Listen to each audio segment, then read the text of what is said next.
신율의 뉴스 정면 승부 4부 시작합니다. 오늘 4부에서는 지금 이제 좀 있으면 트럼프 2기가 시작이 되죠. 근데 우리나라는 지금 탄핵 때문에 사실상 외교가 쉽지 않은 상황입니다. 과연 이러한 상황 어떻게 넘길 수 있을지 연세대학교 통일연구원 봉영식 전문연구위원 연결해서 좀 얘기 들어보겠습니다. 봉 박사님 안녕하세요. 예, 안녕하십니까. 예. 우리나라는 지금 사실 탄핵 소추 때문에 뭐 권한 정지돼 가지고 공백 상태나 마찬가지 아닙니까? 근데 네, 그렇죠. 이제 트럼프 당선인은 이제 좀 있으면 출범을 하고요. 그래서 결국 희생양이 될 수 있다는 우려가 나오고 있는데 어떻게 평가하고 계시죠? 먼저 말씀하신 대로 이제 트럼프 2기가 출범하면서 소위 트럼프의 미국 우선주의의 외교적 희생양이 될 국가들이 많이 지목되고 있는데요. 단지 한국만이 그런 외교적 희생양 가능성 있는 나라는 아니라는 거. 그래요? 그것부터 말씀을 드리겠습니다. 예. 왜냐하면 미국 우선주의이기 때문에 예. 미국의 이익을 최대한으로 한다는 차원에서는 그것이 꼭 그 한국이 이번 계엄령 사태로 이렇게 혼란을 겪고 있다고 해서 한국을 꼭 집어서 이렇게 외교적 희생양으로 만들 것은 아니라는 것이죠. 그 프로세스는 이미 시작된 것이다. 거기에 더해서 우리가 윤석열 대통령 탄핵 소추, 그래서 국가원수 공백 상태가 발생했기 때문에 여기에 대응하는 능력이 저하된 것은 우려지만 예. 사실 이런 미국의 움직임은 예상된 것이다. 이런 말씀을 먼저 드리겠습니다. 그러니까 이제 다른 나라도 희생양이 될 수 있다. 예를 들면 멕시코 뭐 이런 데인가요? 그렇죠. 멕시코, 캐나다는 이미 트럼프 당선인이 그런 관세 폭탄의 대상국으로 발표를 했죠. 그래서 오죽하면 캐나다의 트루도 총리가 아직 임기가 시작되지 않은 트럼프 당선인을 만나러 미국에 갔었지 않습니까? 그런데談판의 결과가 그렇게 반갑지는 않았던 것 같아요. 왜냐하면 끝나고 나서 트럼프 당선인이 소셜미디어에 공개한 것은 트루도 캐나다 총리 보고 그러지 말고 캐나다는 미국 연합에 가입해라. 그래서 51번째 미국의 주가 되는 게 어떻겠냐 이런 식으로 메시지를 한 것은 사실 외교적으로 좀 문제가 될 수 있는 발언이었는데 그만큼 나는 앞으로 4년 동안에 미국을 다시 위대하게 만들기 위해서는 선거 캠페인 때 이야기한 공약을 철저히 다 추진하겠다 이런 메시지를 발표한 것이죠. 따라서 그 윤석열 대통령 탄핵 소추로 우리가 국정 운영에 여러 가지 어려움이 있고 외교안보 분야에 있어서는 과연 누가 결정을 내릴 수 있을 것인가 이런 우려가 있는데요. 굉장히 어려운 상황이지만 결국에 해답은 시간을 두고 헌법적 절차에 따라서 지금 진행되고 있는 여러 가지 우려되는 상황에 대해서 국민 전체가 납득할 수 있는 평화적 법적 절차를 통해서 해결되는 방법밖에 없다. 그것이 지난번 12월 3일 불법 계엄령 선포에 대해서 그 미국이 보였던 입장하고 일관된 것입니다. 예. 결국에는 미국 국무부에서 계엄령을 심각한 오판이다 불렀던 것은 그만큼 미국 입장에서는 여러 가지로 반갑지 않은 면이 있었다는 것이기 때문에 결국에 가서는 이제 한국의 국민이 민주주의적인 절차에 따라서 존중할 수 있는 정부가 빨리 복원되는 것, 그래야지 미국도 협상에 실질적으로 들어갈 수 있다는 것, 그 메시지는 미국이 계속 반복하고 있습니다. 근데 이제 문제가 뭐냐면 언제 대선이 있는지조차도 지금 알 수가 없잖아요. 그죠? 그렇기 때문에 일단은 그때까지 어떻게 해야 되느냐가 문제일 것 같은데 어떻게 보십니까? 어떻게 해야 됩니까? 이럴 때는? 먼저 그렇게까지 그 정치 일정이 불확실한 것은 아니다. 제가 억지로 자꾸 긍정적인 걸 강조하는 것으로 들릴 수도 있는데요. 말씀드리자면 윤석열 대통령 탄핵안이 국회를 통과해서 이제 헌법재판소로 넘어갔지 않습니까? 예. 그러니까 결국에 와서는 이제 헌법상으로 헌법재판소는 이 사안에 대해서 180일 안에 결론을 내야 되지 않습니까? 예. 박근혜 대통령 같은 경우는 90일 정도가 걸렸죠. 예. 그러니까 이제 무작정 불확실성이 계속되는 것은 아닙니다. 헌법재판소의 시지간이 시작됐기 때문에 거기에 결과가 나오게 된다면은 차기 정부가 어떻게 될 건지에 대해서는 헌법 차원에서 계속 진행이 되겠죠. 만약 윤석열 대통령이 탄핵이 되지 않는다면은 다시 이제 복권이 돼서 대통령직 그리고 국군 통수권자로서 권한을 행사할 것이기 때문에 불확실성이 제거되는 그런 측면이 있고, 만약에 탄핵이 된다 그러면은 지난번 박근혜 대통령 탄핵처럼 60일 내에 새로운 대한민국 대통령이 선거를 통해서 탄생하게 됩니다. 그러니까 결국에 가서는 이런 헌법적 절차에 따라서 진행될 것이기 때문에 미국 입장에서는 여기서 최소한도의 변수가 발생하면서 새로운 정부 아니면 윤석열 대통령이 다시 복귀하는 것을 기다리는 것을 주어진 상황 하에서는 최선의 경로라고 생각하고 있을 것이에요. 그 전에 우리가 무엇을 미국과 할 수 있다고 생각하는 건 사실 무리가 아닌가 싶습니다. 그러니까 결국 새 정부가 출범하든 윤석열 대통령이 다시 돌아오든 뭐 하여간 이것이 결정될 때까지는 뭐 별로 할 게 없다 이 말씀이신 것 같은데요. 그죠? 굉장히 답답한 상황입니다만, 예. 비가 오는데 비를 멈추게 할 수 있으면 멈추겠지만 아니라면은 비가 그칠 때가 언제일지를 예상하고 다음 계획을 세우는 것밖에는 방법이 없겠죠. 근데 그 사이에 예를 들면 트럼프 대통령이 뭐 자기가 김정은이하고 너무 잘한다 뭐 어쩌고 저쩌고 얘기를 하는데 만일 북미 대화라도 열리게 되면 어떻게 되죠? 다행히 그럴 가능성은 굉장히 낮다고 봅니다. 예. 첫째로는 이제 북한 핵 문제가 중요한 미국의 안보 위협인 것에는 이제 변화가 없지만 미국 외교 안보 전략에서의 가장 최우선 아젠다는 아닙니다. 트럼프 당선인 자신이 최근 인터뷰에서 강조를 했지만 결국에 제일 시급한 것은 러시아 우크라이나 전쟁을 조기 종식시키는 것. 예. 그 다음에 이스라엘과 이제 하마스 간의 중동 문제의 조기 종식. 이 순서로 진행될 것이라고 이야기를 했습니다. 그래서 이제 한반도에서의 미국의 개입은 상당히 낮은 수준에 있다. 이렇게 볼 수가 있고, 두 번째로 북한 문제보다도 미국 트럼프 정권에서 제일 중요한 상대국은 사실 중국이죠. 중국이 미국의 주요 경쟁국이라는 데 대해서는, 그리고 중국의 부상을 견제해야 된다는 것에 대해서는 미국이 초당적으로 동의하고 있는 부분입니다. 이것은 민주당 바이든 행정부 때도 그랬고 오바마 행정부 때도 그랬고 트럼프 일기에서도 그랬습니다. 그래서 북한이라든지 한반도에 대해서 미국 트럼프 정부가 적극적으로 나서는 것은 상당한 시간이 지난 다음에 이루어질 것이다. 그런 면에서 본다면은 이제 사회자님께서 질문하신 그런 미국이 우리에 대해서 어떤 깜짝 카드를 내세울 확률은 사실상 적다. 이런 좀 말씀을 드리겠습니다. 근데 만일 말이에요. 그 시기가 언제 되든 미국이 트럼프가 김정은이 만났을 때 이거 자칫하면은 핵 군축 회담 되는 거 아닙니까? 그럴 가능성도 열려 있죠. 그런데 트럼프 대통령이 그런 질문을 할 때는 나는 거기에 대해서 대답하지 않겠다. 이런 자세를 계속 고수하고 있어요. 예. 예를 들어서 지난 8일에 NBC와 인터뷰에서 사회자가 그러면 이제 당신이 대통령이 된 다음에 중국이 대만을 침공하면 방어할 것인가 이렇게 질문을 했어요.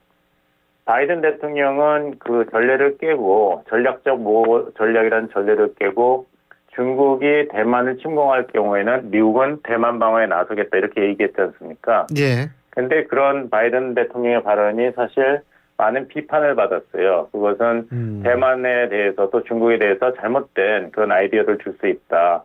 전략적 모호 전략의 유효성을 저해한 발언이다 이렇게 얘기했고 예. 트럼프 당선인은 중국이 대만을 침공하면 방어할 것이라는 질문에 시진핑 주석과 3일 전에도 소통했다 이렇게 얘기했지만 진행자가 그때 대만을 침략하지 말라고 했냐 했더니 난 말하지 않겠다 이렇게 대답했어요. 왜 말하지 않겠냐 하니까 왜냐고요? 협상을 해야 되니까. 협상을 하기 위해서는 모든 카드를 가지고 있고 절대 드러내서는 안 된다는 것이 트럼프 특유의 이제 외교안보 전략이기 때문에 예. 김정은 위원장과 잘 지내겠다는 얘기는 여러 차례 했어요. 대상 기간 동안에. 근데 한번 북한에 관한 트럼프 그 대통령 당선인의 어록을 다시 살펴보면은 나는 김정은 위원장과 다시 뭐 정상회담을 할 것이다 이렇게 단언한 적은 없습니다.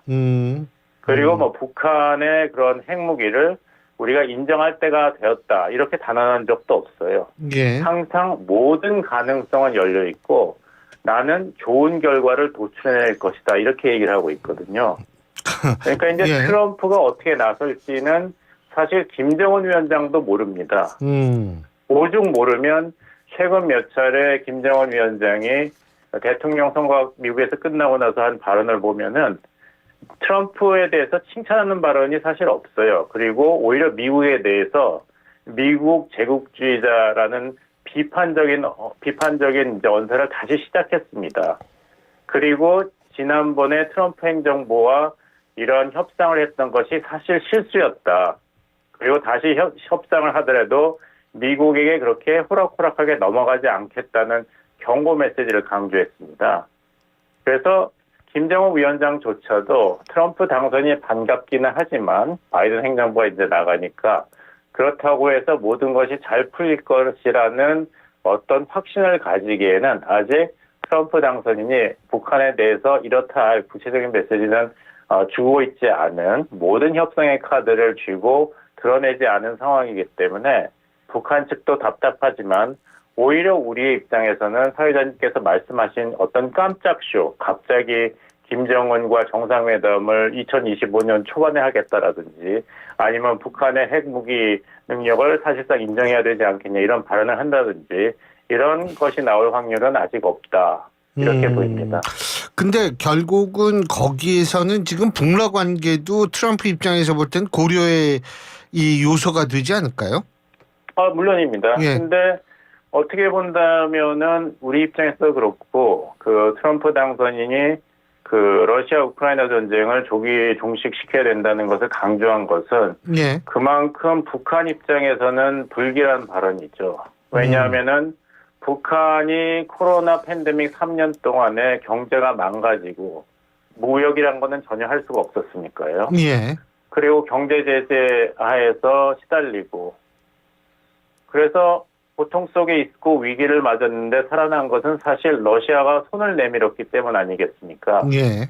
전쟁을 해야 되는데 군수 물자가 부족하니까 북한에게 손을 내밀었고 북한이 그걸 제공해왔고 그것만으로는 부족하니까 병력 지원까지 요청했고 북한이 그것을 수락해서 지금 북한 병력이 파병됐지 않습니까? 예. 그래서 북한의 소위 몸값이 계속 올라가고 있고 그 대가로 일단 북한은 러시아로부터 가장 필요한 식량, 원료, 이런 거, 그 다음에 이제 그 비료를 받아서 경제가 기사회생했는데, 러시아 우크라이나 전쟁이 트럼프 당선인의 보관대로 끝난다면은, 이제 러시아에게 북한은 그다지 중요한 국가가 아니게 되는 것이죠.